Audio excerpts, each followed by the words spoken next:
ಇವತ್ತಿನ ದಿನ ಪ್ರೀತಿಯ ವಿದ್ಯಾರ್ಥಿಗಳೇ, ಇವತ್ತು ನಾವು ಅಧ್ಯಾಯ 15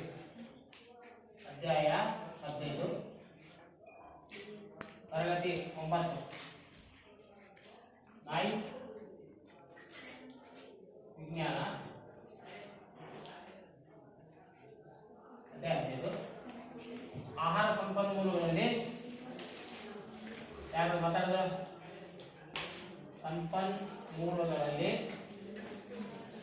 ಸುಧಾರಣೆ. ಈಗ ಪಾಠದ ಹೆಸರನ್ನಾಗಿ ಕೇಳಿದ್ರಿ, ಆಹಾರ ಸಂಪನ್ಮೂಲಗಳಲ್ಲಿ ಸುಧಾರಣೆ. ಈ ಪಾಠವನ್ನ 9ನೇ ತರಗತಿಗೆ ಏಕೆ ಇಟ್ಟಿದ್ದಾರಪ್ಪ ಅಂತಂದ್ರೆ, ಈ ಆಹಾರ ಅನ್ನೋದು ಅತಿ ಮುಖ್ಯವಾಗಿ ಬೇಕಾಗಿರ್ತಕ್ಕಂಥ ವಸ್ತು. ಪ್ರತಿಯೊಂದು ಜೀವಿಗೆ ಆಹಾರ ಬೇಕೇ ಬೇಕು. ಯಾಕಂತ ಕೇಳಿದ್ರೆ, ಪ್ರತಿಯೊಂದು ಜೀವಿ ಬದುಕಬೇಕಾದ್ರೆ ಏನು ಬೇಕು? ಮುಖ್ಯವಾಗಿ ಆಹಾರ ಬೇಕು. ಆಹಾರ ಇಲ್ಲ ಅಂದ್ರೆ ಜೀವಿಗಳು ಬದುಕಲಿಕ್ಕೆ ಸಾಧ್ಯವೇ ಇಲ್ಲ. ಆಹಾರ ಪ್ರತಿಯೊಂದು ಜೀವಿಗೆ ಆಹಾರದ ಅಗತ್ಯತೆ ಇದೆ. ಹಾಗಾಗಿ ಈ ಆಹಾರವನ್ನು ನಾವು ಪಡಿಬೇಕಾದ್ರೆ ಸಸ್ಯ ಮತ್ತು ಪ್ರಾಣಿಗಳನ್ನ ಮೊರೆ ಹೋಗ್ಬೇಕು ನಾವು. ಹಂಗಾರೆ ಸಸ್ಯ ಆಹಾರ ಯಾವ ಮೂಲದಿಂದ ದೊರೆಯುತ್ತೆ? ಸಸ್ಯ ಮತ್ತು ಪ್ರಾಣಿ ಮೂಲಗಳಿಂದ ದೊರೆಯುತ್ತೆ. ಹೌದಾ?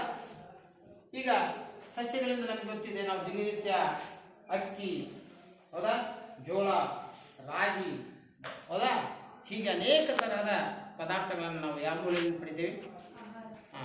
ಹಾಲು, ತುಪ್ಪ, ಬೆಣ್ಣೆ, ಗಿಣ್ಣು, ಮತ್ತೆ ಕೊಬ್ಬು, ಇವುಗಳಲ್ಲಿ ಮಾಂಸ, ಮೊಟ್ಟೆ, ಇವುಗಳನ್ನ ಎಲ್ಲಿಂದ ಪಡಿತೀವಿ?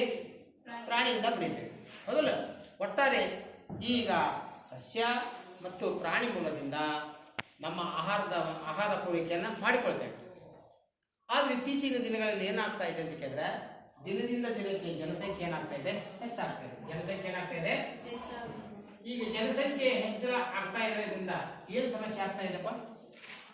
ಜನಸಂಖ್ಯೆ ಹೆಚ್ಚಳದಿಂದ ಈಗ ಮನೆಯೊಳಗ ನೀವು ನಿಮ್ಮ ಮನೆಯೊಳಗ ನಿಮ್ಮ ಅಪ್ಪ ಮತ್ತು ನೀವಿಬ್ಬರು ಮಕ್ಕಳಿದ್ರಿ, ಹೌದಾ? ಒಂದು 10 ವರ್ಷ ಆದ್ಮೇಲೆ ಅವ್ರ ಮಕ್ಕಳು ಮದುವೆ ಆಯ್ತು. ಅವ್ರಿಗೆ ಮತ್ತೆ ಎಷ್ಟು ಮಕ್ಕಳಾದವು? 2 ಮಕ್ಕಳಾದವು. ಹಾಗೆ ಮನೆಗೆ ಮತ್ತೆ ನಿಮ್ಮ ಮನೆಗೆ ಒಂದು 4 ಮಂದಿ, ನಿಮ್ಮ ಮಾವನ ಮಕ್ಕಳು, ಅತ್ತಿ ಮಕ್ಕಳು, ಮತ್ತೆ ಯಾರೋ ರಿಲೇಷನ್ ಒಂದು 4 ಮಂದಿ ಬಂದರು. ಈಗ 4 ಜನ ಮನೆಯೊಳಗಿದ್ದಾಗ ಖರ್ಚು ಏನಿತ್ತು? ಕಡಿಮೆ ಇತ್ತು. ಈಗ ನೀವೇನಾದ್ರಿ 8 + 2 10 ಜನ ಇದ್ರಿ. 10 ಜನ ಇದ್ರಿ. 4 ಜನ ಇದ್ದಾಗ ಕಡಿಮೆ ಖರ್ಚಿತ್ತು. 10 ಜನ ಆದಾಗ ಖರ್ಚು ಏನಾಯ್ತು? ಅಂದ್ರೆ ಜನ ಜಾಸ್ತಿ ಆದಷ್ಟು ಆಹಾರದ ಕೊರತೆ ಆಗುತ್ತೆ. ಮತ್ತೆ ದಿನಕ್ಕೆ ಈಗ ರೇಷನ್ ನಾವೇನ್ ತರ್ತಿದ್ವಿ? ಈಗ 4 ಜನಕ್ಕಿದ್ದಾಗ ಕೇವಲ ಒಂದು ತಿಂಗಳಿಗೆ 2,000 ರೂಪಾಯಿ ರೇಷನ್ ತರ್ತಿದ್ವಿ. ಈಗ ಅದೇ ಎಷ್ಟು ಸಾವಿರ ರೂಪಾಯಿ ರೇಷನ್ ತರಬೇಕು ನಾವು? 5,000 ರೂಪಾಯಿ. 4 8 ಅಂದ್ರೆ 2,000 4,000 ಮತ್ತೆ ಒಂದು 5,000 ರೂಪಾಯಿ ರೇಷನ್ ತರಬೇಕ. ಹಾಗಾದ್ರೆ ಈಗ ಜನಸಂಖ್ಯೆ ಹೆಚ್ಚಾದಂತೆ ಆಹಾರದ ಪ್ರಮಾಣವು ಹೆಚ್ಚು ಬೇಕಾಗುತ್ತೆ. ಹಾಗಾದ್ರೆ ಈಗ ಅವಾಗ ಜನಸಂಖ್ಯೆ ಎಷ್ಟಿದೆ ಕೇಳಿದ್ರೆ, ಸುಮಾರು ನಮ್ಮ ಭಾರತದ ಜನಸಂಖ್ಯೆ 140 ಕೋಟಿ ಜನಸಂಖ್ಯೆ ಇದೆ. ಹೌದಾ? 140 ಕೋಟಿ ಜನಸಂಖ್ಯೆ ಇದೆ. ಹಂಗಾರೆ ಜನಸಂಖ್ಯೆ ಹೆಚ್ಚಾಗತಿ. ಭೂಮಿಯ ವಿಸ್ತಾರ ಎಷ್ಟಿದೆಯೋ ಅಷ್ಟೇ ಇದೆ. ಭೂಮಿ ವಿಸ್ತಾರ ಹೆಚ್ಚಾಗತ್ತೇನೆ? ಹೆಚ್ಚಾಗಲ್ಲ. ಭೂಮಿಯ ಪ್ರಮಾಣ ಎಷ್ಟಿದೆಯೋ ಅಷ್ಟೇ ಇದೆ. ಆದರೆ ಜನಸಂಖ್ಯೆ ಹೆಚ್ಚಾಗಿದೆ ಮತ್ತು ಆಹಾರವನ್ನು ಸೇವಿಸುವಂತ ಜಾಸ್ತಿ ಆಗಿದೆ. ಹಾಗಾಗಿ ನಮಗೆ ಏನು ಉಂಟಾಗಿದೆ ಅಂದ್ರೆ ಆಹಾರದ ಕೊರತೆ ಉಂಟಾಗಿದೆ. ಆಹಾರದ ಮುಗ್ಗಟ್ಟು ಅಂತ ಕರೀತಾರೆ. ಏನಾಗಿದೆ? ಆಹಾರದ ಮುಗ್ಗಟ್ಟು ಅಂದ್ರೆ ಏನು? ಮುಗ್ಗಟ್ಟು ಉಂಟಾಗಿದೆ, ಆಹಾರದ ಕೊರತೆ ಉಂಟಾಗಿದೆ. ಹಾಗಾಗಿ ನಾವು ಏನ್ ಮಾಡಬೇಕಾಗಿದೆ? ಹೊಸ ತಂತ್ರಜ್ಞಾನವನ್ನ ಬೆಳೆಗಳನ್ನ ಬೆಳೆಯಲಿಕ್ಕೆ ನಾವು ಅಳವಡಿಸಿಕೊಳ್ಬೇಕಾಗಿದೆ. ಈಗಾಗಲೇ ಹಿಂದೆಲ್ಲ ನಾವು ಭಾರತ ರೈತ ಕುಟುಂಬ ದೇಶ, ಹೌದಾ, ರೈತಾಪಿ ದೇಶ. ಆಲ್ಮೋಸ್ಟ್ ಆಲ್ 100ಕ್ಕೆ 40ಕ್ಕಿಂತ ಹೆಚ್ಚು ರೈತರಿದ್ದಾರೆ. ಸಂಪೂರ್ಣವಾಗಿ ಭಾರತ ಯಾವ ಮೇಲೆ ಅವಲಂಬಿಸಿದೆ? ಅನ್ನದಾತನ ಮೇಲೆ ಅವಲಂಬಿಸಿದೆ. ನಮಗೆ ಅನ್ನವನ್ನು ನೀಡೋನು ಯಾರು? ರೈತ, ಹೌದಾ? ಹಾಗಾದ್ರೆ 40ಕ್ಕಿಂತ ಹೆಚ್ಚು ಜನ ಕೃಷಿಕರಿದ್ದಾರೆ. ಅವರು ಏನಾದರೂ ಕೃಷಿ ಮಾಡದೇ ಇದ್ರೆ ನಮಗೆ ಹೊಟ್ಟಿಗೆ ಹಿಟ್ಟಿಲ್ಲ, ಹೊಟ್ಟಿಗೆ ತಣ್ಣೀರು ಬಟ್ಟೆನೆ. ಹಾಗಾಗಿ ಆ ಕೃಷಿಕನಿಗೆ ಸರ್ಕಾರ ಏನು ಮಾಡ್ತದೆ ಅಂತ ಕೇಳಿದ್ರೆ ಒಳ್ಳೊಳ್ಳೆ ಬೀಜ, ಒಳ್ಳೊಳ್ಳೆ ಯಂತ್ರಗಳು, ಹೊಗೆ, ಮತ್ತೆ ಯಾವ ರೀತಿ ವ್ಯವಸಾಯ ಮಾಡಿದ್ರೆ ಯಾವ ರೀತಿ ಬೆಳೆಯನ್ನು ನಾವು ಮತ್ತೆ ಮಾಡಬಹುದು ಅನ್ನೋದಕ್ಕೆ ಸರ್ಕಾರ ಏನು ಮಾಡ್ತಾ ಇದೆ, ಪ್ರಯತ್ನ ಪಡ್ತಾ ಇದೆ. ಹಾಗಾಗಿ ನಾವು ಆಹಾರದ ಕೊರತೆಯನ್ನ ನೀಗಿಸೋಕ್ಕೋಸ್ಕರ ಬೆಳೆಯಲ್ಲಿ ಏನು ಮಾಡಬೇಕು, ಸುಧಾರಣೆ ತರಬೇಕು. ಬೆಳೆಯ ಇಳುವರಿಯಲ್ಲಿ ಏನು ಮಾಡಬೇಕು, ಸುಧಾರಣೆ ತರಬೇಕು. ಹಾಗಾದ್ರೆ ಬೆಳೆಯ ಇಳುವರಿಯಲ್ಲಿ ಸುಧಾರಣೆ ತರಬೇಕಾದ್ರೆ ಏನು ಮಾಡಬೇಕು, ಯಾವ ಯಾವ ಕಾಲಕ್ಕೆ ಯಾವ ಯಾವ ಬೆಳೆಗಳನ್ನ ಬೆಳೆಯೋದನ್ನ ಜನರಿಗೆ ಮನದಟ್ಟ ಮಾಡೋದು. ಏನು ಮಾಡೋದು, ಜನರಿಗೆ ಮನದಟ್ಟ ಮಾಡೋದು. ಯಾಕಂದ್ರೆ ಕೇಳಿದ್ರೆ ಇತ್ತೀಚಿನ ದಿನಗಳಲ್ಲಿ ಮಳೆಗಾಲ ಏನಾಗ್ತಾ ಇದೆ, ಕಡಿಮೆ ಆಗ್ತಾ ಇದೆ. ಮಳೆಗಾಲ ಏನಾಗ್ತಾ ಇದೆ, ಕಡಿಮೆ ಆಗ್ತಾ ಇದೆ. ಹಾಗಾಗಿ ಹವಾಮಾನಕ್ಕೆ ತಕ್ಕಂತೆ ಬೆಳೆಗಳನ್ನ ಬೆಳೆ. ಈಗಾಗಲೇ ಬೆಳೆಗಳಲ್ಲಿ ಎಷ್ಟು ವಿಧ, 7 ವಿಧ. ಖಾರಿಫ್ ಬೆಳೆ, ಇನ್ನೊಂದು ರಬಿ ಬೆಳೆ. ನೆನ್ಪಿಡ್ತೀರಿ, ಖಾರಿಫ್ ಬೆಳೆ, ರಬಿ ಬೆಳೆ. ಖಾರಿಫ್ ಬೆಳೆ ಅಂತ ಕೇಳಿದ್ರೆ ಮಳೆಗಾಲದಲ್ಲಿ ಬೆಳೆಯುವ ಬೆಳೆ ಖಾರಿಫ್ ಬೆಳೆ. ರಬಿ ಬೆಳೆ, ರಬಿ ಬೆಳೆ. ಖಾರಿಫ್ ಅಂದ್ರೆ ಮಳೆಗಾಲದಲ್ಲಿ ಬೆಳೆಯುವ ಬೆಳೆ, ಮಳೆಗಾಲದಲ್ಲಿ. ಇದು ಚಳಿಗಾಲದಲ್ಲಿ ಬೆಳೆಯುವ ಬೆಳೆ. ನೋಡಿ, ಮಳೆಗಾಲದಲ್ಲಿ ಬೆಳೆಯುವ ಬೆಳೆಗಳು ಯಾವಪ್ಪ? ನೀವು ರೈತರ ಮಕ್ಕಳಿದ್ರಿ, ಮಳೆಗಾಲದಲ್ಲಿ ಯಾವ ಬೆಳೆ ಬೆಳಿತೀರಿ? ಜೋಳ, ಭತ್ತ, ಹೌದಾ? ಅವೆಲ್ಲ ಬೆಳಿತೀರಿ, ಹೌದಾ? ಮಳೆಗಾಲದಲ್ಲಿ ಬೆಳೆಯುವ ಬೆಳೆಗಳು ಅವಕ್ಕೆ ಏನಂತ ಕರೀತಾರೆ? ಖಾರಿಫ್ ಬೆಳೆ. ರಬಿ ಬೆಳೆ ಚಳಿಗಾಲದಲ್ಲಿ ಬೆಳೆ. ಮಳೆಗಾಲ ಯಾವಾಗ ಸ್ಟಾರ್ಟ್ ಆಗತ್ತಿ? ಜೂನಿಂದ ಸೆಪ್ಟೆಂಬರ್ ವರೆಗೂ. ಯಾವುದು? ಸೆಪ್ಟೆಂಬರ್. ಆ ಸೆಪ್ಟೆಂಬರ್ ಮುಗಿದ ತಕ್ಷಣ ನಾವೇನ್ ಮಾಡ್ತೀವಿ? ಕೊಯ್ಲು ಪ್ರಾರಂಭ ಮಾಡ್ತೇವೆ. ಕೊಯ್ಲು ಪ್ರಾರಂಭ ಮಾಡಿ ಮತ್ತೆ ಜಮೀನನ್ನ ಉಳುಮೆ ಮಾಡಿ ತದನಂತರ ಮತ್ತೆ ಬೆಳೆಯನ್ನ, ಬೇರೆ ಬೆಳೆಯನ್ನ ಬೆಳೆಯಲಿಕ್ಕೆ ಪ್ರಾರಂಭ ಮಾಡ್ತೇವೆ. ಅವಾಗ ಚಳಿಗಾಲದ ಬೆಳೆ ಪ್ರಾರಂಭ ಆಗುತ್ತೆ. ಆ ಚಳಿಗಾಲ ಎಲ್ಲಿಂದ ಸ್ಟಾರ್ಟ್ ಆಗುತ್ತೆ ಅಂತ ಕೇಳಿದ್ರೆ ಅಕ್ಟೋಬರ್ ಇಂದ ಮಾರ್ಚ್ ವರೆಗೆ. ಇದರಿಂದ ಅಕ್ಟೋಬರ್ ಇಂದ ಮಾರ್ಚ್ ವರೆಗೆ. ಓಕೆ. ಹಾಗಾದ್ರೆ ಈ ಬೆಳೆಗಳನ್ನು ಮಳೆಗಾಲದಲ್ಲಿ ಬೆಳೆಯುವ ಬೆಳೆಗಳನ್ನೇ ಸುಧಾರಣೆ ಮಾಡೋದು ಮತ್ತು ಚಳಿಗಾಲದಲ್ಲಿ ಬೆಳೆಯುವ ಬೆಳೆಗಳನ್ನೇ ಏನು ಮಾಡೋದು, ಇಳುವರಿಯಲ್ಲಿ ಸುಧಾರಣೆ ಮಾಡುವಂಥದ್ದು. ಹಾಗಾಗಿ ಈ ಸುಧಾರಣೆ ಮಾಡಬೇಕಾದ್ರೆ ಹೊಸ ಹೊಸ ತಳಿಗಳನ್ನ ತರಬೇಕು, ಹೊಸ ಹೊಸ ತಳಿಗಳನ್ನ ತರಬೇಕು. ಈಗ ಪ್ರತಿಯೊಬ್ಬರು ನೋಡ್ಬೇಕು, ಬೀಜ ಉದಾಹರಣೆ ಮೆಕ್ಕೆಜೋಳ ಬಂದ ತಕ್ಷಣ ಈ ಏಪ್ರಿಲ್ ಮಾರ್ಚ್ ಏನು ಮಾಡ್ತಾರೆ ಕೇಳಿದ್ರೆ ಅಡ್ವರ್ಟೈಸ್ಮೆಂಟ್ ಬರ್ತಾರೆ ಊರಾಗ. ಗಾಡಿಗಳು ತಗೊಂಡು ನಮ್ಮ ಬೀಜವನ್ನೇ ಬಿತ್ತಿರಿ, ಮೈಕೋ ಬೀಜವನ್ನೇ ಬಿತ್ತಿರಿ, ಹೌದಾ? ಮತ್ತೆ ಬೇರೆ ಬೇರೆ ಹೆಸರುಗಳು, ಬೀಜದ ಹೆಸರುಗಳು ಯಾರಿಗೂ ಗೊತ್ತಿದಾವ? ಮೆಕ್ಕೆಜೋಳದ ಹೆಸರು ಎಲ್ಕೆ, ಮತ್ತೆ ಸಿಟಿ ಬೀಜಗಳನ್ನೇ ಬಿತ್ತಿ. ಈಗ ನಮ್ಮ ಬೀಜವನ್ನು ಬಿತ್ತಿದ್ರೆ ಎಕರೆಗೆ 45 ಚೀಲ ಬರುತ್ತೆ. ಎಲ್ಕೆ ಬೀಜ ಬಿತ್ತಿದ್ರೆ ಎಕರೆಗೆ 20 ಚೀಲ ಬರುತ್ತೆ. ಹಾಗಾದ್ರೆ ಅವನ ಬೀಜ ಬಿತ್ತಬೇಡಿ, ಇನ್ನೊಂದು ಕಂಪೇರ್ ಮಾಡ್ತಾರೆ. ಹೀಗೆ ಹೊಸ ಹೊಸ ಬೀಜಗಳಲ್ಲಿ ತಳಿ ಸುಧಾರಣೆಯನ್ನ ತರುವಂತದ್ದು ಫಸ್ಟು ಬೆಳೆ ಇಳುವರಿಯಲ್ಲಿ ಪ್ರಮುಖವಾದದ್ದು. ಬೆಳೆ ಇಳುವರಿಯಲ್ಲಿ ಪ್ರಮುಖವಾದದ್ದೇನ? ತಳಿ ಸುಧಾರಣೆ. ಅಂದ್ರೆ ಬೀಜಗಳಲ್ಲಿ ಹೊಸ ಹೊಸ ಬೇರೆ ಬೇರೆ ತರಹದ ಬೀಜಗಳನ್ನ ಏನ್ ಮಾಡೋದು, ತರೋದು. ಈಗ ನಾವು ಒಂದೇದಾಗಿ ನೋಡೋಣ. ಬೆಳೆ ಇಳುವರಿಯ ಸುಧಾರಣೆಯಲ್ಲಿ ಏಕದಳ ಧಾನ್ಯ ಮತ್ತು ದ್ವಿದಳ ಧಾನ್ಯಗಳನ್ನ ನಾವು ನೋಡಿದ್ವಿ. ಈಗ ಏಕದಳ ಧಾನ್ಯಗಳು ಯಾವಪ್ಪ? ಏಕದಳ ಧಾನ್ಯಗಳು ಯಾವುವು? ಗೋಧಿ, ಜೋಳ, ಜೋಳ, ಏಕದಳ ಧಾನ್ಯಗಳು, ಏಕದಳ ಧಾನ್ಯಗಳು ಮತ್ತು ದ್ವಿದಳ ಧಾನ್ಯಗಳು. ಈ ಕಡೆ ಏಕದಳ ಅಂದ ತಕ್ಷಣ ಗೋಧಿ, ಜೋಳ, ರಾಗಿ, ಭತ್ತ ಇತ್ಯಾದಿ. ದ್ವಿದಳ ಅಂದ ತಕ್ಷಣ ಕಡಲೆ, ಶೇಂಗಾ,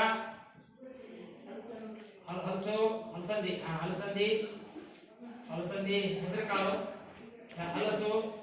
ಅಲಸಂದಿ ಅದಲ್ಲ, ಅಲಸಂದಿ, ಹೆಸರು, ಅವರೇ ಇತ್ಯಾದಿ. ಹಂಗಾರೆ ಇವು ದ್ವಿದಳ ಧಾನ್ಯಗಳು. ಹಾಗಾದ್ರೆ ಈಗ ಈ ಏಕದಳ ಮತ್ತು ದ್ವಿದಳ ಧಾನ್ಯಗಳು ನಮಗೆ ಏನ್ ಮಾಡ್ತವೆ? ಅವಶ್ಯಕತೆ ಇರುವ ಪೋಷಕಾಂಶಗಳನ್ನ ಪೂರೈಸುತ್ತವೆ. ಯಾವ ಅವಶ್ಯಕತೆ ಪೂರೈಸುತ್ತೆ? ಈಗ ಸಾಮಾನ್ಯವಾಗಿ ಗೋಧಿ, ಜೋಳ, ರಾಗಿ, ಭತ್ತ ಇವುಗಳಲ್ಲಿ ಸ್ವಲ್ಪ ಕೊಬ್ಬು ಕಮ್ಮಿ. ಇವು ನಮಗೆ ಏನ್ ಮಾಡ್ತವೆ?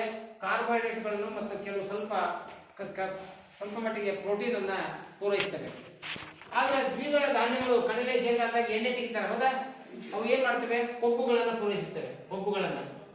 ಕೊಬ್ಬುಗಳನ್ನು ಮತ್ತು ಪ್ರೋಟೀನ್ಗಳನ್ನ ಪೂರೈಸುತ್ತವೆ.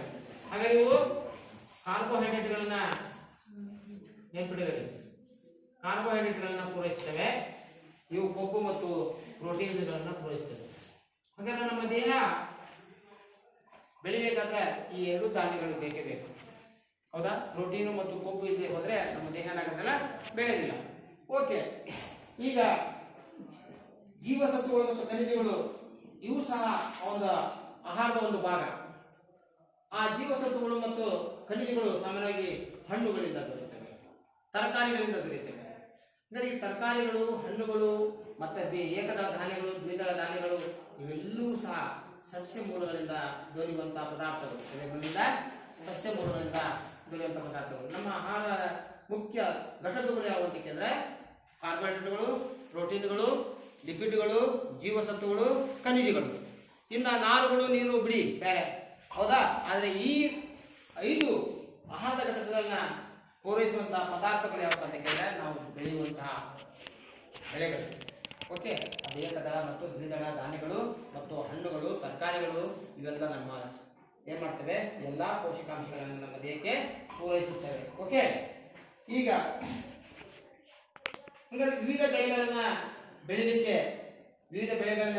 ಏನ್ ಬೇಕು ಅಂತ ಕೇಳಿದ್ರೆ ಏನ್ ಬೇಕು? ಹವಾಮಾನ ಪರಿಸ್ಥಿತಿ, ಉಷ್ಣತೆ ಮತ್ತು ದ್ವಿತೀಯವಧಿಯ ಅಗತ್ಯವಿದೆ. ಏನ್ ಮಾಡಿದ್ರೆ ವಿವಿಧ ಬೆಳೆಗಳನ್ನ ಬೆಳಿಲಿಕ್ಕೆ ಏನೇನ್ ಬೇಕು? ಹವಾಮಾನ ಮತ್ತೆ ಏನೇ ಉಷ್ಣತೆ, ಬೆಳಕು ಬರಲಿಕ್ಕೆ ನೀವು ಹೇಳದೇನಪ್ಪ, ಮತ್ತೆ ಏನಿದೆ ಅದು ದ್ವಿತೀಯವಲಯ. ಇದು ದ್ವಿತೀಯವಲಯ ಅವಶ್ಯಕತೆ ಇದೆ. ಈ ಸಮಯ ದ್ವಿತೀಯವಲಯ ಅಂತ ಕೇಳಿದ್ರೆ ಹವಾಮಾನ ದಿನ ದಿನ ಏರುಪೇರು ಆಗ್ತಾ ಇದೆ. ಹವಾಮಾನ ಈ ಯಾವುದೇ ಒಂದು ಬೆಳೆ ಬೆಳಿಬೇಕಾದ್ರೆ ಹವಾಮಾನ, ಈ ಉದಾಹರಣೆ ಕಾಶ್ಮೀರದ ಹವಾಮಾನ ಬೇರೆ, ನಮ್ಮ ಕರ್ನಾಟಕದ ಹವಾಮಾನ ಬೇರೆ. ಕಾಶ್ಮೀರದಾಗ ಏನ್ ಬೆಳಿತಾರೆ? ಶೇಬಳು ಬೆಳಿತಾರೆ. ಆ ಹವಾಮಾನಕ್ಕೆ ಅದು ಬೆಳಿತೇವೆ. ಈ ಹವಾಮಾನಕ್ಕೆ ಇಲ್ಲೆಲ್ಲ ಸೂರ್ಯಕಾಂತಿ, ಗೋಧಿ ಎಲ್ಲ ಬೆಳಿತೇವೆ. ಆದ್ರೆ ಇವನ್ನೆಲ್ಲ ಅಲ್ಲಿ ಬೆಳೆಯಕ್ಕಾಗತ್ತಾ? ಅದು ಹವಾಮಾನ. ಅದೇ ರೀತಿ ಉಷ್ಣಾಂಶ, ಅಲ್ಲಿ ಉಷ್ಣಾಂಶ ಕಡಿಮೆ. ಹಿಮಾಲಯ ತಪ್ಪಲಿನ ಕಡೆ, ನಮ್ಮ ಕಡೆ ಉಷ್ಣಾಂಶ ಸಮಶೀತೋಷ್ಣ. ಹಾಗಾಗಿ ಇಲ್ಲಿ ಎಲ್ಲಾ ರೀತಿಯ ಬೆಳೆಗಳನ್ನ ಬೆಳಿಬಹುದು. ಇನ್ನು ದ್ವಿತೀಯವಲಯ, ಒಂದು ಕಡೆ ಸಾಕಷ್ಟು ಬೆಳಕು ಇರುತ್ತೆ, ಇನ್ನೊಂದು ಕಡೆ ಸಾಕಷ್ಟು ಸ್ವಲ್ಪ ಬೆಳಕಿನ ಕೊರತೆ ಇರುತ್ತೆ. ಬೆಳಕು ಇದ್ದಲ್ಲಿ ಅತಿ ಹೆಚ್ಚು ಸಸ್ಯಗಳು ಏನಾಗ್ತವೆ, ಹೆಚ್ಚು ಉತ್ತಮವಾಗಿ ಬೆಳಿತವೆ ಮತ್ತು ಹೆಚ್ಚು ಇಳುವರಿಯನ್ನು ಕೊಡ್ತವೆ. ಬೆಳಕಿನ ಪ್ರಮಾಣ ಒಂದೊಂದು ಕಡೆ ಕಡಿಮೆ ಇರುತ್ತೆ, ಒಂದೊಂದು ಕಡೆ ಏನಾಗಿರುತ್ತೆ, ಹೆಚ್ಚಾಗಿರುತ್ತೆ. ಉದಾಹರಣೆ ನಾನು ಈಗ ಹೇಳ್ಬೇಕಾದ್ರೆ ಈಗ ಉಷ್ಣಾಂಶ ಎಲ್ಲಿ ಹೆಚ್ಚು ಅಂತ ಕೇಳಿದ್ರೆ ಗದಗ, ಬಿಜಾಪುರ, ಕೊಪ್ಪಳ, ಗದಗ ಇವೆಲ್ಲ ಅದಾವಲ್ಲ, ಅಲ್ಲಿ ಭಾರಿ ಉಷ್ಣಾಂಶ. ನಮ್ಮಂತಹ ಬೆಳೆಗಳಲ್ಲಿ ಬೆಳೆಯಕ್ಕೆ ಸಾಧ್ಯನೇ ಇಲ್ಲ, ಯಾಕಂದ್ರೆ ಉಷ್ಣಾಂಶ ಜಾಸ್ತಿ ಇದೆ. ಆ ಉಷ್ಣಾಂಶದಿಂದಾಗಿ ಬೆಳೆಗಳ ಇಳುವರಿಯಲ್ಲಿ ಏನಾಗುತ್ತೆ, ಹೆಚ್ಚಳ ಆದ್ರಿಂದ ಕಡಿಮೆ ಆಗುತ್ತೆ. ಓಕೆ, ಈ ಅಂಶಗಳು ಏನಾಗ್ತದೆ, ಇಳುವರಿಯಲ್ಲಿ ಪ್ರಮುಖ ಪಾತ್ರವನ್ನ ವಹಿಸುತ್ತವೆ. ಓಕೆ, ಯಾವ್ಯಾವ ಹವಾಮಾನ, ಉಷ್ಣತೆ ಮತ್ತು ದ್ವಿತೀಯವಲಯಗಳು ಬೆಳೆ ಇಳುವರಿ ಮೇಲೆ ಏನ್ ಮಾಡ್ತವೆ, ಹೆಚ್ಚಿನ ಪ್ರಭಾವವನ್ನು ಬೀರುತ್ತವೆ. ಈಗ ಬೆಳೆಯ ಇಳುವರಿಯನ್ನ ಉತ್ತಮಪಡಿಸಲು 3 ಚಟುವಟಿಕೆಗಳನ್ನ ಕೈಗೊಳ್ಳಬೇಕು. ಒಂದನೇದಾಗಿ ಬೆಳೆಯ ತಳಿ ಸುಧಾರಣೆ. ಯಾವುದು? ಬೆಳೆಯ ಇಳುವರಿಯನ್ನ ಉತ್ತಮಪಡಿಸಲು ಯಾವ 3 ಅಂಶಗಳನ್ನು ಮಾಡಬೇಕು? ಬೆಳೆಯ ತಳಿ ಸುಧಾರಣೆ.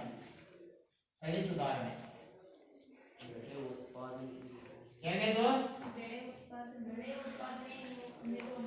ಬೆಳೆ ಉತ್ಪಾದನೆ ನಿರ್ವಹಣೆ.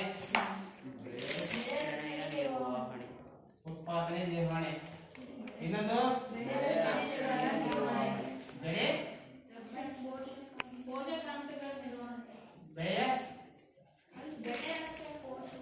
ಬೆಳೆಯ ರಕ್ಷಣೆಯ ನಿರ್ವಹಣೆ.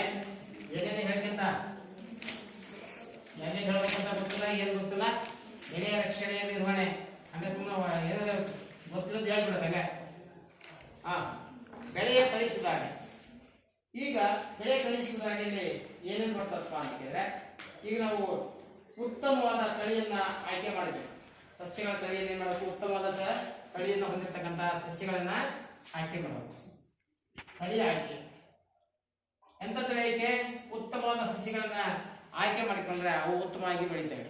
ಓಕೆ, ಈಗ ತಳಿಯನ್ನು ಆಯ್ಕೆ ಮಾಡ್ಕೊಳ್ಳೋದ್ರಿಂದ ಏನಂತಂದ್ರೆ ಹೆಂಗ್ ಮಾಡೋದು? ಉದಾಹರಣೆ ಸಂಕಲನ ಮಾಡೋದು.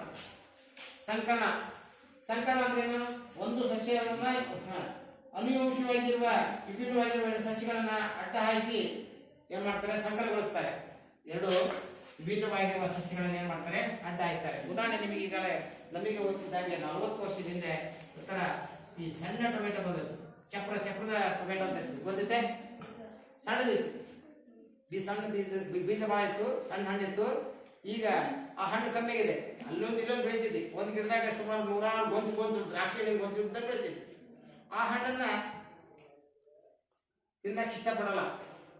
ಆದ್ರೆ ಅದ್ರ ಜೊತೆಗೆ ಇನ್ನೊಂದು ಟೊಮೆಟೊ ಬರ್ತಿತ್ತು. ಅವಾಗ ಈ ಟೊಮೆಟೊ ಬೀಜ ಮತ್ತೆ ಈ ಟೊಮೆಟೊ ಬೀಜನ ಏನ್ ಮಾಡ್ತಾರೆ, ಸಸಿಗಳ ಬೀಜವನ್ನ ಏನ್ ಮಾಡ್ತಾರೆ, ಸಂಕಲನ ಮಾಡಿದ್ರು, ಅಡ್ಡ ಹಾಯಿಸಿದ್ರು.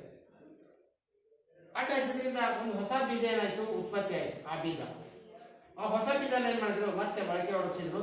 ಅವಾಗ ಉತ್ಪತ್ತಿ ಟೊಮೆಟೊ ಬಂತು. ಅಂದ್ರೆ ಈ ಟೊಮೆಟೊ ಒಂದು ಗಿಡಕ್ಕೆ 4 ರಿಂದ 5 ಬೆಳಿತಿತ್ತು, 4 ರಿಂದ 5 ಗಿಡ ಬೆಳಿತಿತ್ತು. ಆದ್ರೆ ಈ ಟೊಮೆಟೊ ಗಿಡ ಏನ್ ಮಾಡ್ತಂತ ಕೇಳಿದ್ರೆ ಸುಮಾರು 20 ರಿಂದ 25 ಟೊಮೆಟೊ ಹಣ್ಣುಗಳನ್ನು ಬಿಡುವಂತ ಒಂದು ತಳಿ ಆಯ್ಕೆ ಆಗಿದೆ. ತದನಂತರ ಮತ್ತೆ ಸುಮ್ಮನೆ ಹುಟ್ಟುಗಳಿಲ್ಲ ಮನುಷ್ಯ ಏನ್ ಮಾಡ್ತಾ, ಈ ಟೊಮೆಟೊ ಬೀಜ ಮತ್ತು ಈ ಟೊಮೆಟೊ ಬೀಜನ ಏನ್ ಮಾಡ್ದ, ಕ್ರಾಸ್ ಮಾಡಿದ. ಅವಾಗ ಉತ್ಪತ್ತಿ ಇರ್ತಕ್ಕಂಥ ಹಣ್ಣು ಏನಾಯ್ತು ಅಂತ ಕೇಳಿದ್ರೆ ಈ ರೀತಿ ಬಂತು ನೋಡ್ರಿ, ಟೊಮೆಟೊ, ಈ ಟೊಮೆಟೊ ಬಂತು ನೋಡಿದ್ರಿ, ಡುಂಡೆ ಟೊಮೆಟೊ ಬಂತು, ಈ ಟೊಮೆಟೊ ಬಂತು. ಅವಾಗ ಈ ಟೊಮೆಟೊ ಹೆಚ್ಚು ಕಮ್ಮಿಯಿಂದ ಒಂದು 40 ರಿಂದ 50 ಹಣ್ಣುಗಳನ್ನು ಬಿಡಾಕ. ಮೊದಲ 1 ಎಕರೆ ಟೊಮೆಟೊ ಹಚ್ಚಿದ್ರೆ ಸಾಮಾನ್ಯವಾಗಿ ಅಲ್ಲಿರ್ತಕ್ಕಂಥ ಒಂದು ಹಳ್ಳಿ ಜನ ತಿನ್ಬೋದಿತ್ತು. ಆದ್ರೆ ಈಗ 1 ಎಕರೆ ಟೊಮೆಟೊ ಹಚ್ಚಿದ್ರೆ ಸುಮಾರು 10 ಹಳ್ಳಿ ಜನ ಏನ್ ಮಾಡ್ಬೋದು, ಟೊಮೆಟೊನ ತಿನ್ಬೋದು. ಅಂದ್ರರ್ಥ ಇಲ್ಲಿ ತಳಿ ಸುಧಾರಣೆ ಮಾಡಿದ್ರಿಂದಾಗಿ ನಮಗೆ ಬೆಳೆಯ ಇಳುವರಿಯಲ್ಲಿ ಏನಾಯ್ತು, ಇಳುವರಿ ಏನಾಯ್ತು, ಹೆಚ್ಚಾಯಿತು. ಬೆಳೆಯ ಇಳುವರಿ ಏನಾಯ್ತು, ಹೆಚ್ಚಾಯಿತು. ಹಾಗಾದ್ರೆ ಬೆಳೆಯ ಇಳುವರಿ ಸುಧಾರಣೆ ಮಾಡಲಿಕ್ಕೆ ಏನ್ ಮಾಡಬೇಕು, ತಳಿ ಸುಧಾರಣೆ. ನಂತರ ಉತ್ಪಾದನೆ ಮಾಡಿದ್ದನ್ನ ಹೆಂಗ್ ನಿರ್ವಹಣೆ ಮಾಡಬೇಕು ಅನ್ನೋದು ಅದು ಒಂದು ಮೇಲು. ನಂತರ ಬೆಳೆಯ ರಕ್ಷಣೆ ಮಾಡೋದು. ಯಾವ ರಕ್ಷಣೆ ಅಂದ್ರೆ ಕೀಟನಾಶಕಗಳಿಂದ ಅವುಗಳನ್ನ ಏನ್ ಮಾಡೋದು, ರಕ್ಷಣೆ ಮಾಡೋದು. ಅಂದ್ರೆ ಈಗ ಸರ್ಕಾರ ಮಾಡ್ತಾರೆ ಏನು, ಸಸಿ ತಳಿಗಳ ಬೇರೆ ಬೇರೆ ಅನುವಂಶೀಯವಾಗಿ ಇರ್ತಕ್ಕಂಥ ಒಂದೇ ರೀತಿಯ ಗುಣವನ್ನು ಹೊಂದಿರತಕ್ಕಂಥ ಅಲ್ಲ, ಬೇರೆ ಬೇರೆ ಅನುವಂಶೀಯ ಗುಣವನ್ನು ಹೊಂದಿರುವ ಸಸಿಗಳನ್ನ ಅಡ್ಡ ಹಾಯಿಸುವುದನ್ನ ಸಂಕರಣ ಎನ್ನುತ್ತಾರೆ. ಈ ಸಂಕರಣದಿಂದ ಪಡೆದಂತ ತಳಿ ಹೊಸ ತಳಿಯಾಗಿರುತ್ತೆ. ಈ ತಳಿಯನ್ನ ಹಾಕೋದ್ರ ಮೂಲಕ, ಬೆಳೆಸೋದ್ರ ಮೂಲಕ ಹೆಚ್ಚು ಇಳುವರಿಯನ್ನು ನಾವೇನ್ ಮಾಡಬಹುದು, ಪಡೆಯಬಹುದು. ಅರ್ಥ ಆಯ್ತಾ? ಎರಡು ಬೇರೆ ಬೇರೆ, ಈಗ ಉದಾಹರಣೆ ಸಣ್ಣ ಟೊಮೆಟೊ, ದೊಡ್ಡ ಟೊಮೆಟೊ, ಇದು ಬೇರೆ ಬೇರೆ ಅನುವಂಶೀಯ ಗುಣ. ಟೊಮೆಟೊನ ಚಪ್ರ ಟೊಮೆಟೊ, ಇನ್ನೊಂದು ದುಂಡನೆ ಟೊಮೆಟೊ, ಇವೆರಡರ ಬೀಜಗಳನ್ನ ಏನ್ ಮಾಡಿದ್ರು, ಕ್ರಾಸ್ ಮಾಡಿದ್ರು. ಅವಾಗ ಬೇರೆ ಬೀಜ ಆಯ್ತು. ಆ ಬೀಜವನ್ನು ಏನ್ ಮಾಡಿದ್ರು, ಭೂಮಿಯನ್ನು ಏನ್ ಮಾಡಿದಾಗ ಬೆಳೆಸಿದಾಗ ಅದು ಏನ್ ಮಾಡ್ತು, ಹೆಚ್ಚಿನ ಇಳುವರಿಯನ್ನು ಕೊಡುವಂತಹ ಒಂದು ಸಸ್ಯ ಆಗಿತ್ತು. ಅರ್ಥ ಆಯ್ತಾ? ಹೀಗೆ ಬೇರೆ ಬೇರೆ ಸಸ್ಯಗಳ ತಳಿಗಳನ್ನ ಏನ್ ಮಾಡಲಾಗಿದೆ, ಬೆಳೆಸಲಾಗಿದೆ. ಈಗ ಬಂದಿರೋದು ಉತ್ತಮ ಇರೋದಂತ ಕೇಳಿದ್ರೆ ಜೈವಿಕ ತಂತ್ರಜ್ಞಾನ. ಇದಕ್ಕೆಲ್ಲ ಬೆಳೆಯ ಇಳುವರಿ ಸುಧಾರಣೆ ಮಾಡಲಿಕ್ಕೆ ಮುಖ್ಯವಾಗಿ ಬಂದಿರೋದೇನು, ಜೈವಿಕ ತಂತ್ರಜ್ಞಾನ. ಆ ಜೈವಿಕ ತಂತ್ರಜ್ಞಾನದಲ್ಲಿ ಒಂದು ಭಾಗ ಬರುತ್ತೆ. ಅದ್ಯಾವುದಂತ ಕೇಳಿದ್ರೆ ತಳಿ ತಂತ್ರಜ್ಞಾನ ಅಂತ. ಏನು, ತಳಿ ತಂತ್ರಜ್ಞಾನ. ಆ ತಳಿ ತಂತ್ರಜ್ಞಾನದಲ್ಲಿ ಅಂಗಾಂಶ ಕೃಷಿ ಅಂತ ಬರುತ್ತೆ. ಸಸ್ಯದ ಯಾವುದಾದ್ರೂ ಒಂದು ಕಾಂಡ ಆಗಿರ್ಬೋದು, ಎಲೆ ಇರ್ಬೋದು, ಅಥವಾ ಅಂಗಾಂಶ ಆಗಿರ್ಬೋದು, ಅದನ್ನು ಸೂಕ್ತ ಪೋಷಕ ಮಾಧ್ಯಮದಲ್ಲಿ ಬೆಳೆಸಿ ಏನ್ ಮಾಡ್ತಾರೆ, ಕೃಷಿ ಮಾಡ್ತಾರೆ. ಈ ರೀತಿ ಕೃಷಿ ಮಾಡಿದ್ರೆ ಅಂಗಾಂಶ ಕೃಷಿ. ಹೌದಾ? ಆ ಅಂಗಾಂಶ ಕೃಷಿಯಲ್ಲಿ ಬೆಳೆದಂತಹ ಸಸ್ಯಗಳು ಎಲ್ಲಾ ಹವಾಮಾನಕ್ಕೆ ಹೊಂದಿಕೊಂಡು ಬೆಳಿತವೆ, ಎಲ್ಲಾ ಉಷ್ಣತೆ ಬೆಳಿತವೆ, ಕಡಿಮೆ ಮಳೆ ಇದ್ರೂ ತಡ್ಕೊಂತವೆ, ಮತ್ತು ಕಡಿಮೆ ಅವಧಿಯೊಳಗೆ ಅಂದ್ರೆ ಅವುಗಳ ಜೀವಚಕ್ರ ಕಡಿಮೆ ಇರುತ್ತೆ. ಕಡಿಮೆ ಅವಧಿಯೊಳಗೆ ಹೆಚ್ಚು ಇಳುವರಿಯನ್ನು ಕೊಡುವಂತಹ ಸಸ್ಯಗಳು ಅವಾಗಿರ್ತವೆ. ಅದೆಲ್ಲ ತಳಿ ತಂತ್ರಜ್ಞಾನದ ಕುರಿತು. ಒಟ್ಟಾರೆ ಇವೆಲ್ಲ ಯಾಕೆ ಅಂತ ಕೇಳಿದ್ರೆ ಜನಸಂಖ್ಯೆ ದಿನ ಹೆಚ್ಚಾಗ್ತಾ ಇದೆ, ಆಹಾರದ ಕೊರತೆ ಹೆಚ್ಚಾಗ್ತಾ ಇದೆ. ಅದಕ್ಕೋಸ್ಕರ ವಿಜ್ಞಾನಿಗಳು ಸುಮ್ಮನೆ ಕೂತ್ಕೊಂಡಿಲ್ಲ. ಹಾಗಾಗಿ ಅವ್ರು ಏನ್ ಮಾಡ್ತಾ ಇದ್ದಾರೆ ಅಂದ್ರೆ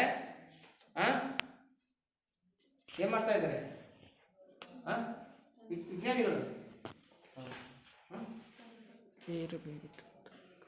ವಿಜ್ಞಾನದ ಜೊತೆಗೆ ತಂತ್ರಜ್ಞಾನ ಏನಾಯ್ತಂದ್ರೆ ಬೆರೆತು ಹೊಸ ಹೊಸ ತಳಿಗಳನ್ನ ಸೃಷ್ಟಿಸುವಂತಹದ್ದು ಮಾಡ್ತಾ ಇದ್ದಾರೆ. ಸುಮ್ಮನೆ ಗೊತ್ತಂದಿಲ್ಲ. ದಿನನಿತ್ಯ ಏನಾದ್ರು ಒಂದು ಉದಾಹರಣೆ ಕೊರೋನಾ ಬಂತು, ವಿಜ್ಞಾನಿಗಳು ಸುಮ್ಕಿದ್ರೆ ಒಂದು ಲಸಿಕೆ ಕಂಡಿರಲಿಲ್ಲ.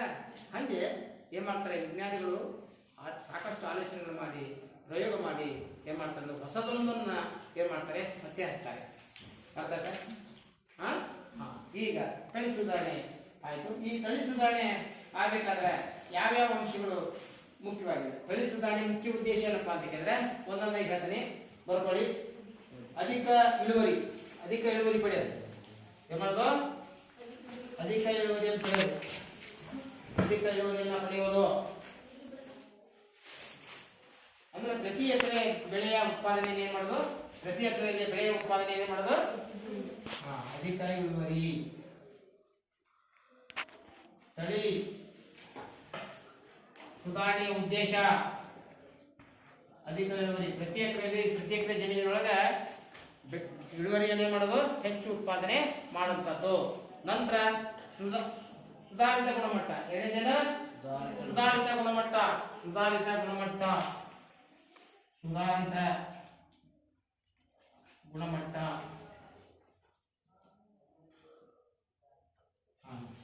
ಅಂದ್ರ ಆಹಾರದ ಗುಣಮಟ್ಟವನ್ನು ಏನ್ ಮಾಡೋದು? ಸುಧಾರಣೆ ಮಾಡೋದು. ಮೊದಲೆಲ್ಲ ಏನಾಗಿತ್ತು ಅಂದ್ರೆ ಉದಾಹರಣೆ ಮುಳುಗಾಯಿ ಬೆಳಿತಿದ್ದು. ಮೊದಲು ನಾವೆಲ್ಲ ಸಣ್ಣ ಮಕ್ಕಳಿದ್ದಾಗ ಮುಳುಗಾಯಿ ಪಲ್ಯ ಮಾಡ್ತಂದ್ರೆ ಹೋಗಬರೇ ಹುಳುಕ್ ಮುಳುಗಾಯಿ ಅಂತಿದ್ವಿ. ಈಗ ಮುಳುಗಾಯಿಗಳು ಹುಳುಕಿಲ್ಲ. ಆ ಮುಳುಗಾಯಿಗೆ ಏನ್ ಮಾಡ್ತಾರೆ ಅಂದ್ರೆ ಬೀಜದೊಳಗೆ ಒಂದು ಈ ಬ್ಯಾಕ್ಟೀರಿಯಾನ ಇಂಜೆಕ್ಟ್ ಮಾಡ್ತಾರೆ.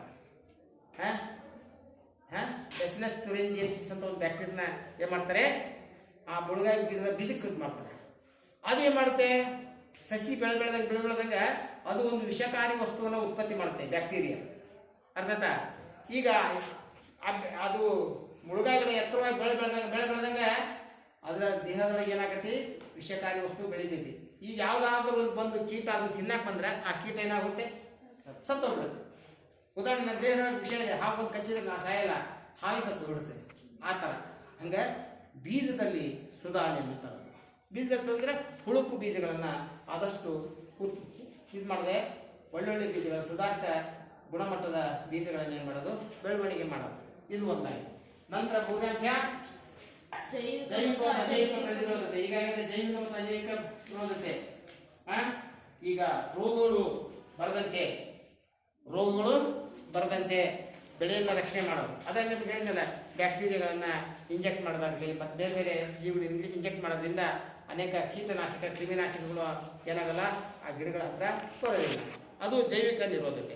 ಅಜೈವಿಕ ನಿರೋಧತೆ ಅಂದ್ರೆ ಉಷ್ಣಾಂಶ ಜಾಸ್ತಿ ಆತಂದ್ರೆ, ಮಳೆ ಜಾಸ್ತಿ ಆತಂದ್ರೆ, ಹವಾಮಾನ ಬದಲಾತಂದ್ರೆ ಅವೆಲ್ಲವೂ ಅಂಶಗಳಿಗೂ ಏನಾಗದೆ ಬಗ್ಗದೆ ಸಸಿಗಳು ಏನಾಗಬೇಕು? ಚೆನ್ನಾಗಿ ಬೆಳಿಬೇಕು. ಆ ರೀತಿ ಜೈವಿಕ ಮತ್ತು ಅಜೈವಿಕ ನಿರೋಧತೆಯನ್ನ ಏನ್ ಮಾಡೋದು? ಹೆಚ್ಚಿಸೋದು. ಅರ್ಥ? ಇದು ಮೂರನೇ ಅಂಶ. ಜೈವಿಕ ಮತ್ತು ಅಜೈವಿಕ ನಿರೋಧತೆ. ಜೈವಿಕ ಮತ್ತು ಅಜೈವಿಕ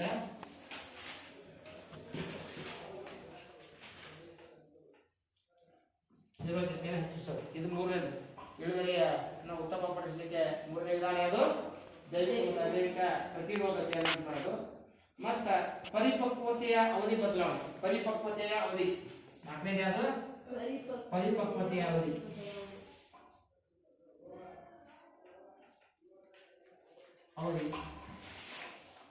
ಅವಧಿ ಬದಲಾವಣೆ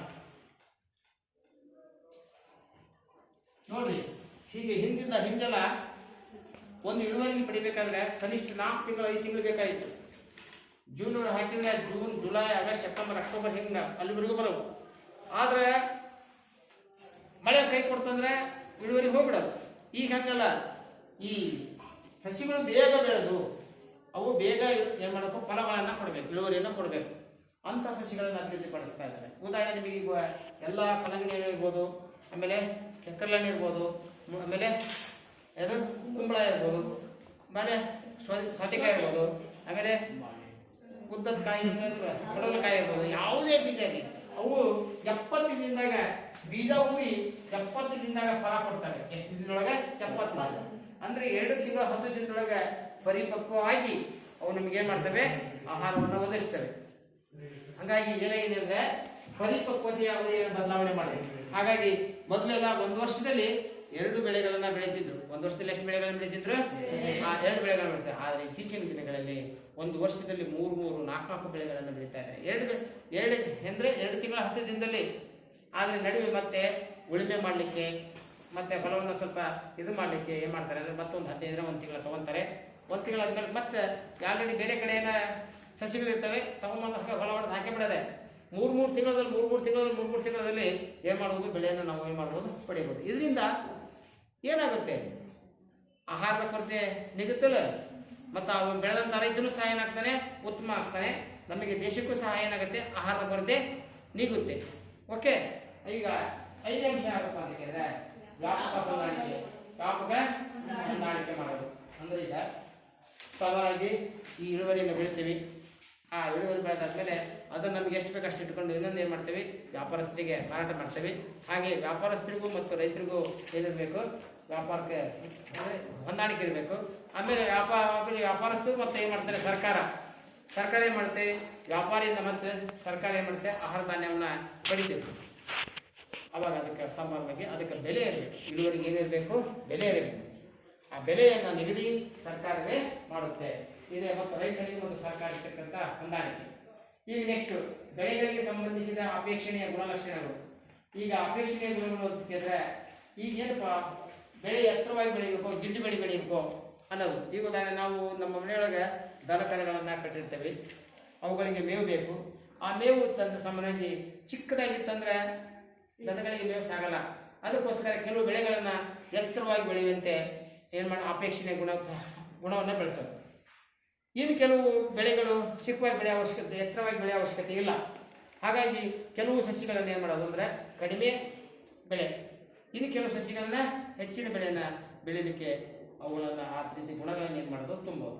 ಈಗ ನಿಮಗೆ ಹೇಳಬೇಕಾದ್ರೆ ಬೆಳೆಯ ಇಳುವರಿಯನ್ನು ಉತ್ತಮಪಡಿಸಲು ಇರ್ತಕ್ಕಂಥ ಅಂಶಗಳು ಯಾವುದಂದ್ರೆ ಅಧಿಕ ಇಳುವರಿ, ಸುಧಾರಿತ ಗುಣಮಟ್ಟ, ಜೈವಿಕ ಮತ್ತು ಅಜೈವಿಕ ಪ್ರತಿರೋಧತೆ, ಪರಿಪಕ್ವತೆ ಯಾವುದೇ ಬದಲಾವಣೆ, ನಂತರ ಇನ್ನೊಂದು ಯಾವುದು ವ್ಯಾಪಕ ಹೊಂದಾಣಿಕೆ, ಮತ್ತು ಇನ್ನೊಂದು ಬೆಳೆಯ ಸಂಬಂಧಿಸಿದ ಅಪೇಕ್ಷಣೀಯ ಮತ್ತು ಅಪೇಕ್ಷಣೀಯ ಗುಣವನ್ನು ಏನು ಮಾಡೋದು, ಬೆಳೆಸೋದು. ಒಟ್ಟಾರೆ ಆಹಾರ ಸಂಪನ್ಮೂಲಗಳಲ್ಲಿ ಸುಧಾರಣೆ ತರಬೇಕಾದ್ರೆ ಮೊದಲದಾಗಿ ತಳಿ ಸುಧಾರಣೆ, ತದನಂತರ ಬೆಳೆಯ ಉತ್ಪಾದನೆ ನಿರ್ವಹಣೆ. ಈಗ ನೋಡೋಣ, ಬೆಳೆಯ ಉತ್ಪಾದನೆ ನಿರ್ವಹಣೆ ಮಾಡಬೇಕಾದ್ರೆ ಅನೇಕ ಹಂತಗಳಿವೆ. ಹಾಗಾಗಿ ಮತ್ತೆ ಬೆಳೆಯ ರಕ್ಷಣೆ ಮಾಡಲಿಕ್ಕೂ ಸಹ ಅನೇಕ ಇದಿವೆ. ಈಗಾಗಲೇ ಗೊತ್ತಿದೆ, ಸಿಂಪಲ್ ಆಗಿ ಕಳೆಯ ರಕ್ಷಣೆ ಮಾಡಿದೆ. ಈಗ ಕಳೆಯಿಂದ ರಕ್ಷಣೆ ಮಾಡಿದ ಹೆಂಗೆ, ಕಳೆನಾಶಕಗಳನ್ನು ಬಳಸೋದು. ನಂತರ ಕೀಟಗಳು ಜಾಸ್ತಿ ಆಗಿದ್ರೆ ಕೀಟಗಳು ಜಾಸ್ತಿ ಆದರೆ ಕೀಟನಾಶಕಗಳನ್ನು ಬಳಸೋದು. ಕ್ರಿಮಿಗಳು ಹರಡಿದ್ರೆ ಈ ಸೀಡಿ ಪಾಡಿ ಹತ್ತುತ್ತೆ, ಅದಕ್ಕೂ ಕ್ರಿಮಿನಾಶಕ ಇದೆ. ಕ್ರಿಮಿನಾಶಕ, ಕೀಟನಾಶಕ, ರಸಗೊಬ್ಬರ ಬಳಕೆ, ಹೀಗೆ ಅನೇಕ ಅಂಶಗಳನ್ನು ಬಳಸಿ ಬೆಳೆಯನ್ನು ರಕ್ಷಣೆ ಮಾಡೋದು. ನಂತರ ದಂಶಕಗಳು ಮತ್ತು ಪಕ್ಷಿಗಳಿಂದಲೂ ಏನು ಮಾಡೋದು, ಅವುಗಳನ್ನು ರಕ್ಷಣೆ ಮಾಡಿ ಒಟ್ಟಾರೆ ಇಳುವರಿಯ ಪ್ರಮಾಣವನ್ನು ಹೆಚ್ಚಿಸುವುದು. ಹಾಗೆ ಇವತ್ತಿನ ದಿನ ಮಕ್ಕಳೇ ಈ ಆಹಾರ ಸಂಪನ್ಮೂಲಗಳಲ್ಲಿ ಸುಧಾರಣೆ ಬಗ್ಗೆ ನಾವು ಇವತ್ತಿನ ದಿನ ಕಲಿತ್ವಿ. ಹಾಗೆ ಇದರ ಮುಂದಿನ ಭಾಗವನ್ನು ಮುಂದಿನ ತರಗತಿಯಲ್ಲಿ ಕಲಿಯೋಣ. ನಮಸ್ಕಾರ.